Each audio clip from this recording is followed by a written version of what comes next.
नमस्कार। ओपिनियन अड्डा में आज की इस बातचीत, इस अड्डा में जुड़ने के लिए आप सबका बहुत बहुत स्वागत। साथियों, चारों तरफ चुनाव का माहौल है। चाहे आप मीडिया प्लेटफॉर्म्स को देखें, टेलीविजन, अखबार, डिजिटल प्लेटफॉर्म, या आप आम लोगों के बीच देखें, चाहे बाजार में, नुक्कड़ पे, घरों में, मोहल्लों में, हर तरफ चर्चा यही चल रही है कि चुनाव में क्या हो रहा है, क्या मुद्दे हैं जो ज्यादा बड़े मुद्दे हैं, कौन आगे है कैंडिडेट, कौन पीछे है, कौन सी पार्टी का पलड़ा भारी है, कौन पिछड़ रही है। इन सारी चर्चाओं के बीच ये बहुत स्वाभाविक है साथियों, क्योंकि हम और आप अपना सांसद चुन रहे हैं और इसी के साथ इन सांसदों के मार्फत हम अगले 5 साल के लिए देश की सरकार को भी चुनने वाले हैं। तो भारतीयों का इस चुनाव में दिलचस्पी लेना तो स्वाभाविक है, समझ में आता है। लेकिन क्या आप जानते हैं कि हमारा पड़ोसी देश चीन भी हमारी ही तरह इन चुनावों पर उतनी ही पैनी नजर रखे हुए है। अंतर केवल इतना है कि हम तो अपने प्रतिनिधि चुनने के लिए चुनाव में दिलचस्पी ले रहे हैं, लेकिन चीन की दिलचस्पी यह है कि चुनावों के माध्यम से, चुनावों के जरिए हमारे देश की ताकत को कैसे कम किया जाए, देश की राजनीति, देश के चुनावों में कैसे दखल दिया जाए, ताकि हमारे देश के हालात डिस्टेबलाइज हो सके, अस्थिर हो सके और इसका फायदा अन्य देशों को, खास करके चीन को, मिल सके। और एक महत्वपूर्ण बात यह भी है कि ये जो चीन की टेढ़ी नजर है हमारे चुनावों पर, यह साथियों केवल भारत तक सीमित नहीं है, क्योंकि आप जानते हैं कि चीन अपने मार्केट, अपनी इंटेलिजेंस, हर तरह से अपना वर्चस्व पूरे सभी कॉन्टिनेंट्स में फैलाकर रखा है और इसको बढ़ाना चाहता है। और ये वर्ष जो है 2024, ये पूरी दुनिया के लिए एक ऐसा वर्ष है जब कई देशों में, अलग अलग महत्वपूर्ण देशों में बहुत ही महत्वपूर्ण चुनाव होने जा रहे हैं इस साल के अंत तक। और एक ताजा स्टडी से यह पता चला है कि इन तमाम चुनावों में किसी न किसी रूप में चीन अपना दखल रखना चाह रहा है और कोशिश कर रहा है चुनाव प्रक्रिया को प्रभावित करने की। तो आखिर ये जो चीन की कोशिश है, ये टेढ़ी, ये नापाक कोशिश, ये कैसे हो सकती है, क्या तरीके हैं, क्या हमें भारतीय होने के नाते चिंतित होने की जरूरत है और हम इसमें क्या कर सकते हैं इस कोशिश को नाकाम करने के लिए आम नागरिक के नाते। ये तमाम कुछ प्रश्न हैं जिन पर हम थोड़ा थोड़ा रोशनी डालेंगे आज की इस बहुत ही खास बातचीत में। और इन सब विषयों को ज्यादा अच्छे से समझने के लिए और विचारों के आदान प्रदान के लिए आज इन्हीं सब्जेक्ट्स, इंटरनल सिक्योरिटी, इंटेलिजेंस और इस तरह के मुद्दों पर लगातार रिपोर्टिंग कर रहे, विश्लेषण कर रहे सालों से हमारे मित्र, हमारे साथी नीरज राजपूत आज अड्डा पर आए हैं। Neeraj, thank you. आप अड्डा पर आए, आपका बहुत स्वागत है। हम नियमित रूप से अड्डा पर अपने मित्रों को बुलाते हैं अलग अलग विषयों पर बात करने के लिए। आपके लिए बहुत पहला मौका है, इसलिए बहुत बहुत स्वागत आपका। और हम चाहेंगे आप लगातार इस अड्डा का आनंद लें, हमसे जुड़ते रहें।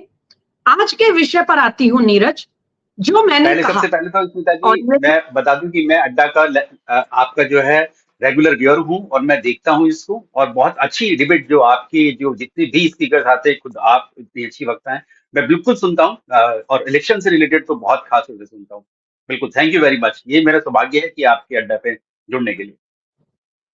Thank you Neeraj. और हम भी जब से आपने, पहले मैं टेलीविजन पर आपकी न्यूज स्टोरीज को देखा करती थी, फॉलो करती थी, हमारी चर्चाएं भी हुई हैं आपकी खबरों पे, लेकिन खास तौर पे जब से आपने फाइनल असॉल्ट प्लेटफॉर्म के जरिए देश की सुरक्षा को बिल्कुल एक प्राथमिकता पे रखा है और इंटरनल सिक्योरिटी, टेरर और इससे जुड़े जो तमाम मुद्दे हैं उस पर जो आप एकदम तुरंत, कोई भी विषय जब मुद्दा होता है तो तुरंत उस पर अपना विश्लेषण करते हैं और गहराई से करते हैं।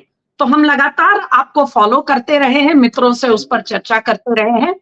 आज के विषय पर आना चाहूंगी नीरज, जो मैंने कहा कि चीन की टेढ़ी नजर हमारे चुनावों पे है, ये आपकी जानकारी के हिसाब से जो ताजा खबरें आई हैं, ये कितना गंभीर है?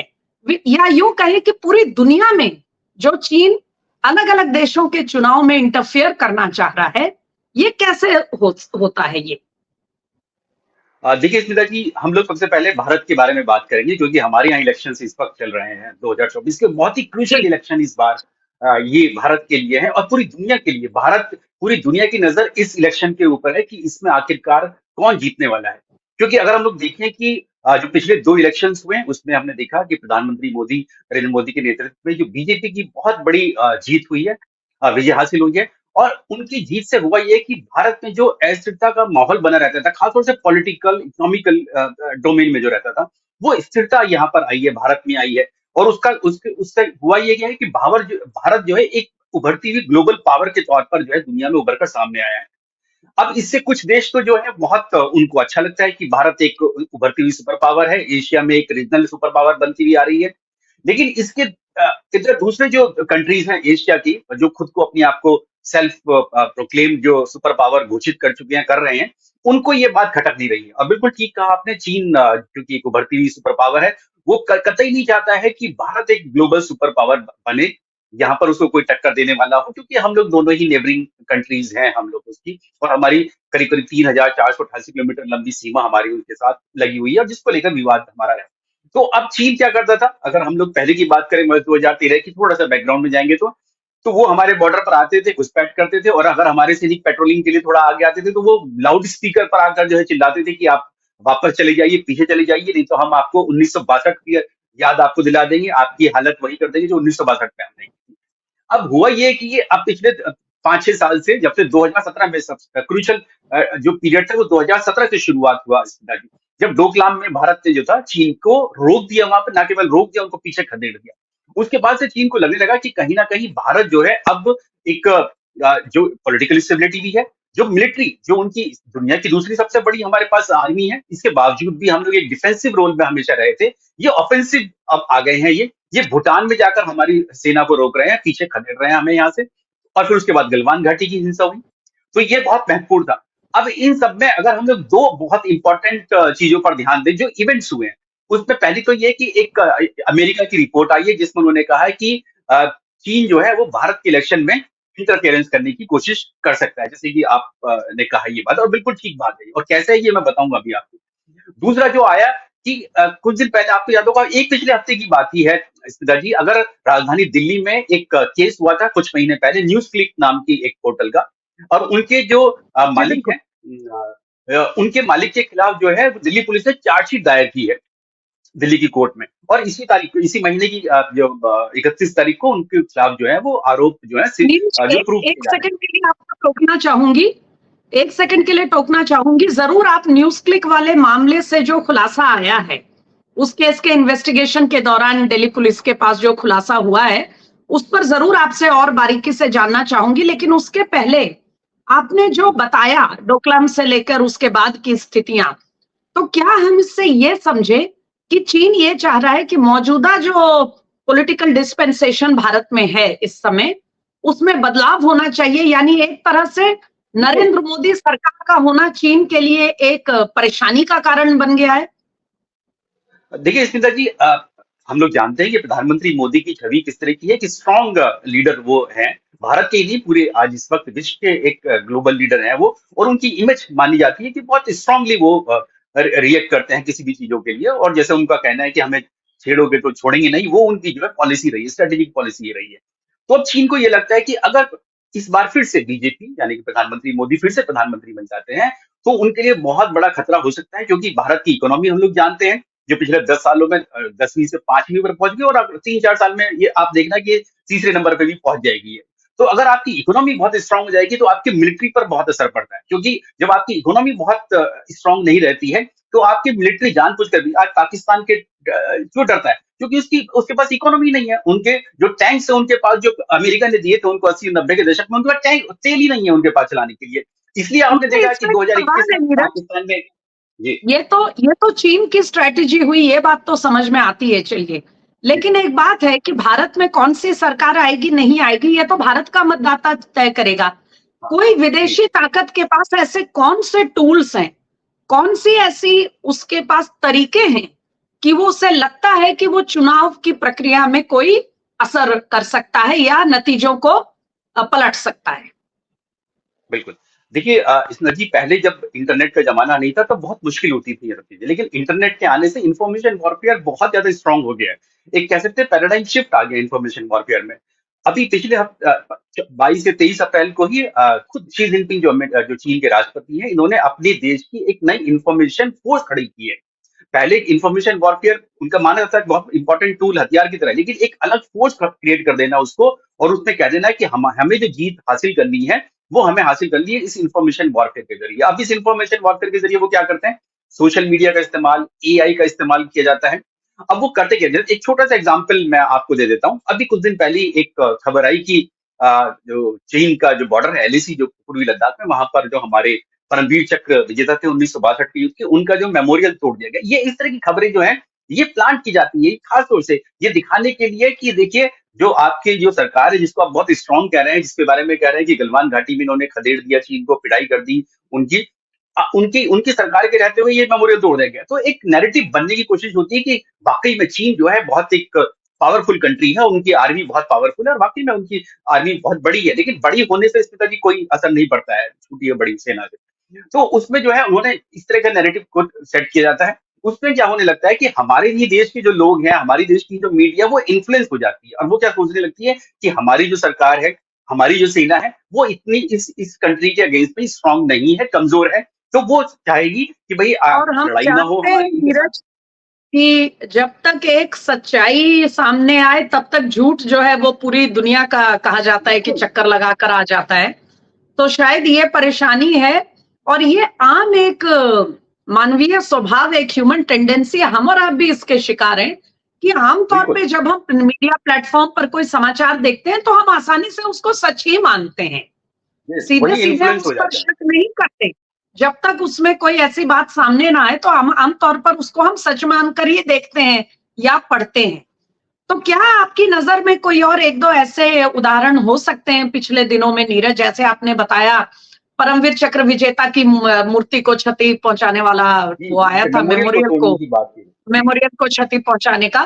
क्या कुछ और हाल के समय में कुछ एक दो और घटनाक्रम कुछ ऐसे हैं आपकी नजर में जिसमें जिसके पीछे कोई शरारत हो सकती है इंटरनेट के बिल्कुल। माध्यम से, अभी चीन या कल कल कल ऐसी? कल का ही मैं आपको कल का ही एग्जांपल देता हूँ, बहुत क्लासिकल एग्जांपल। लेकिन मैं आपको ये बता दूं स्मिता जी, अगर चीन को लगता है या किसी भी कंट्री को एक्स वाई जेड कोई भी बड़ी कंट्री उसको लगता है कि इंफॉर्मेशन वॉरफेयर में या आज के समय में हम इंडिया पर हावी हो जाएंगे, तो इंडिया का खुद का अपना इंफॉर्मेशन जो वॉरफेयर है बहुत स्ट्रांग हो चुका है, हम लोग जानते हैं उसको। कल का एग्जाम्पल देखता हूँ। एक एक वीडियो था जिसमें सेना के कुछ जवान थे, वो वोटिंग के लिए जा रहे थे, उनके ट्रक खड़े हुए हैं और एक बंदा, एक आदमी जो है पोलिंग एजेंट, वो आके कह रहा है कि नहीं देखिए ये सेना वाले हैं, आर्मी के जवान जो है वो वोटिंग करा रहे हैं अंदर पोलिंग बूथ में जाके। मैंने खुद वो रिपोर्टिंग की, 2019 का वो वीडियो था, उस 2019 के इलेक्शन का वीडियो था, वो जबलपुर का था। खुद इलेक्शन कमीशन ने इस बात की अरेंजमेंट किए थे 2019 में कि जो सेना के जवान है, क्योंकि उनकी पोस्टिंग इस तरह की जगह पे होती है कि वो पोलिंग करने जाए, उनके साथ साथ उनके परिवार भी जाए, क्योंकि रेजिमेंटल सेंटर्स में, पीस सेंटर्स में उनकी फैमिलीज भी साथ में रहती है।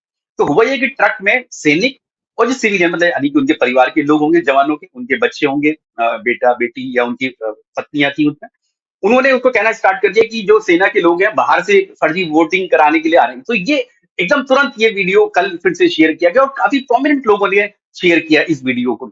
तो उनका कहना था कि देखिए सेना वाले जो है इंटरफेरेंस कर रहे हैं हमारे इलेक्शन में और डेमोक्रेसी में, जबकि हम लोग जानते हैं कि भारत की जो सेना है बहुत अपॉलिटिकल, गैर राजनीतिक एक संस्था जो है वो हमारी भारतीय सेना है।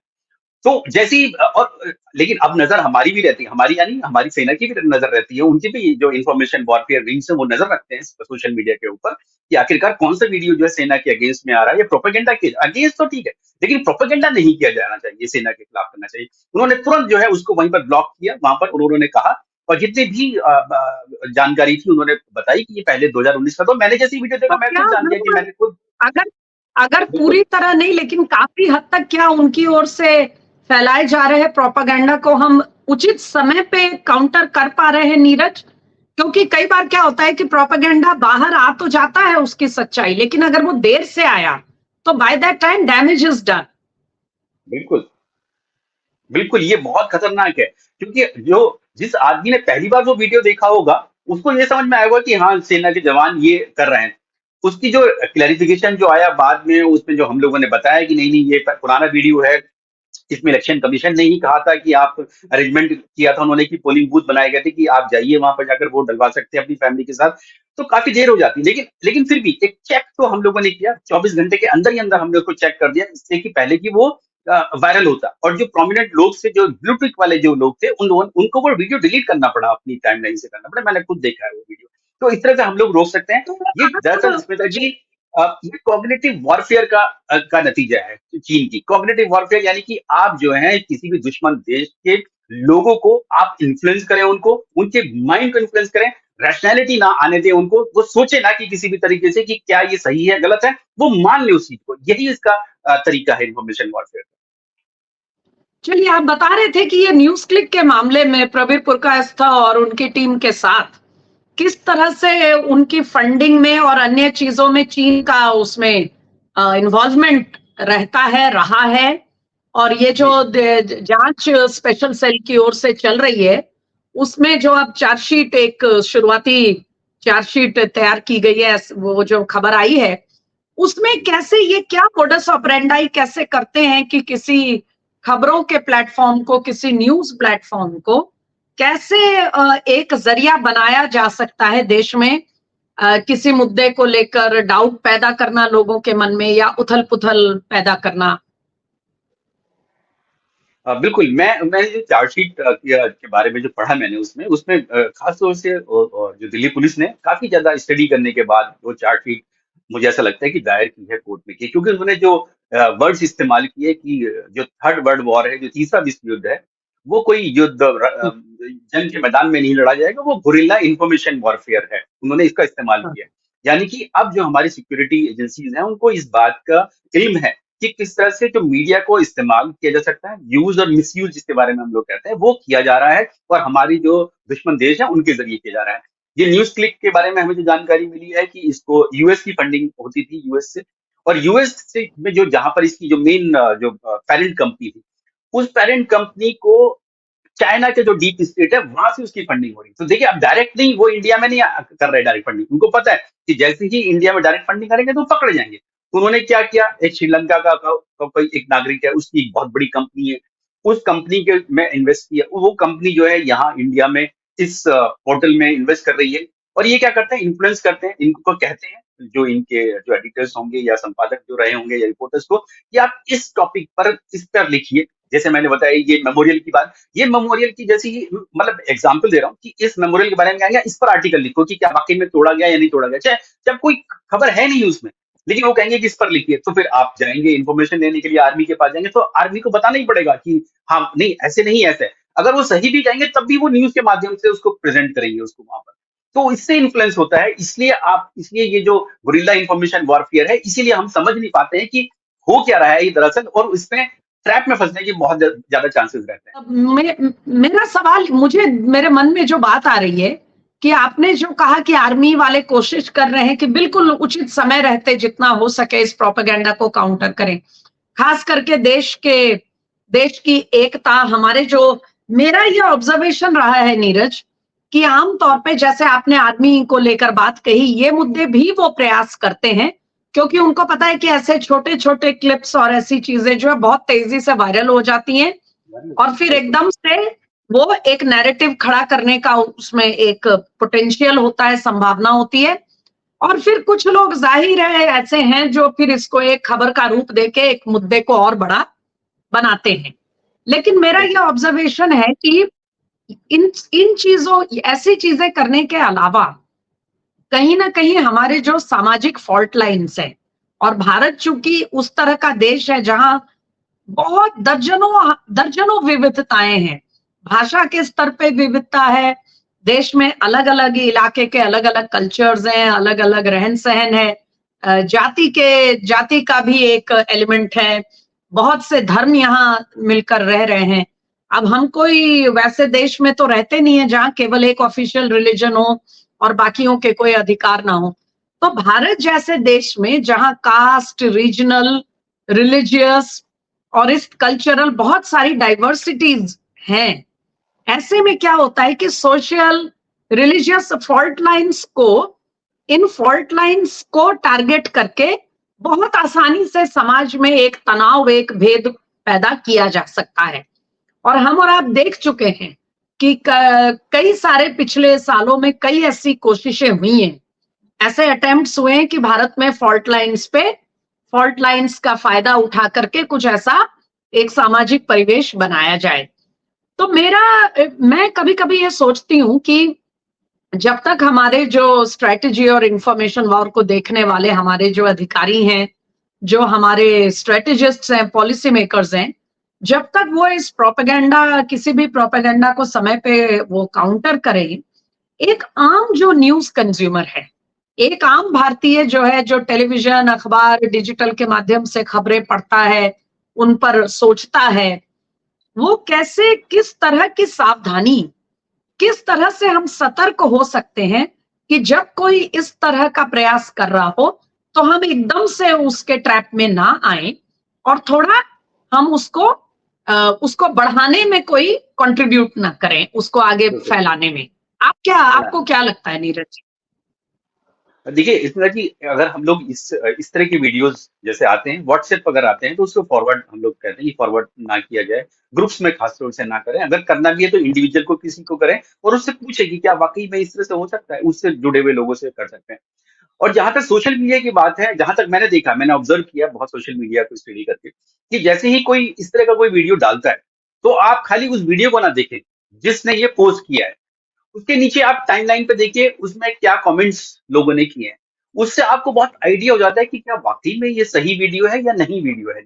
जैसे ही वो कल वाला जो वीडियो जिसके बारे में हम लोग बात करें, जैसे ही डाला उसमें नीचे भी लोगों ने स्टार्ट कर दिया कमेंट करना कि नहीं ये वीडियो 2019 का था। तो आप नीचे देखेंगे तो आपको रियलाइज हो जाएगा कि ये गलत वीडियो है। इसको तो खाली आप उस पोस्ट को ना देखें, उसके नीचे जो लोग कमेंट्स कर रहे हैं उनको भी एक बार जरूर देखें। जब भी आपके मन में थोड़ा सा भी शक हो कि ये सही नहीं हो सकता वीडियो, तो मैं वही करता हूँ, मैं नीचे वीडियो में देखता हूँ कि क्या वाकई में ये वीडियो इस तरह का है, और उससे बहुत कई बार आइडिया मिल जाता है कि नहीं ये गलत वीडियो है ये। और फिर मैं वापस जो भी अथॉरिटीज होती है उनसे पूछता हूँ कि क्या वाकई में, तो फिर वो एकदम साफ हो जाता है कि नहीं। और बिल्कुल अब तो पीआईबी की फैक्ट चेक भी एक संस्था है, उन्होंने अपना खुद का नंबर भी दिया हुआ है उन्होंने, और मेल भी दिया हुआ है कि आपको अगर कोई भी वीडियो किसी भी तरह का, इवन व्हाट्सएप पर भी अगर कोई आपको खबर लगती है कि गलत हो सकती है, झूठी हो सकती है, उसके बारे में आप उनसे क्रॉस चेक कर सकते हैं। उनके पास ऐसे सक्षम ऑफिसर्स हैं जो इस चीज को क्रॉस चेक करते हैं, वेरीफाई करते हैं। हर डिपार्टमेंट के साथ उनका कनेक्शन है, लिंक है, तो उससे हम लोग वेरीफाई कर सकते पत्रकार साथियों के लिए आप क्या कहेंगे? हम और आप जैसे रिपोर्टर्स और जर्नलिस्ट जिनके पास समाचार आते हैं, हम सबके अंदर ये एक ललक होती है कि कोई जानकारी जो देखने में, सुनने में बहुत इंटरेस्टिंग लग रही है, उसको हम जरूर लिखें, एक अच्छी खबर बने। लेकिन कई बार कहीं ना कहीं पत्रकार भी, अब जैसे न्यूज क्लिक का मामला है, ये तो एक स्ट्रक्चर्ड एक तरह का मामला नजर आता है अब तक। हालांकि मामला अदालत में विचाराधीन है, लेकिन अभी तक जो बातें सामने आई हैं हैं। जांच में, जी हाँ, प्राइमा फेशिये है। लेकिन जो एक आम साधारण रिपोर्टर है जो किसी तरह के ऐसे स्ट्रक्चर्ड कैंपेन का हिस्सा नहीं है, कभी कभार वो भी चाहे ना चाहे इस तरह के चीजों को बढ़ाने के एक ऐसे समाचार के माध्यम बन जाते हैं, एक जानकारी के अभाव में। तो आप क्या कहेंगे कि हमारे साथ पत्रकार साथी जो हमारे हैं, रिपोर्टर्स हैं, उनको कैसी सावधानी ऐसे मुद्दों पर जब कोई जानकारी आए तो क्या करना चाहिए?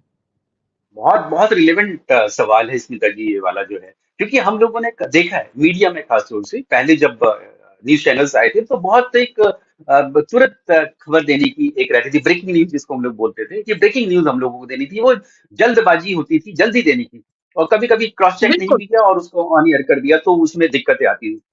अब इस ब्रेकिंग न्यूज से भी तेज ये सोशल मीडिया आ गया है। जब चैनल्स में तो अभी थोड़ा टाइम लगता है कि रिपोर्टर ने कहा, असाइनमेंट ने कहा, असाइनमेंट से फिर वो जाएगी आउटपुट के पास जाएगी, तब थोड़ा टाइम लगेगा।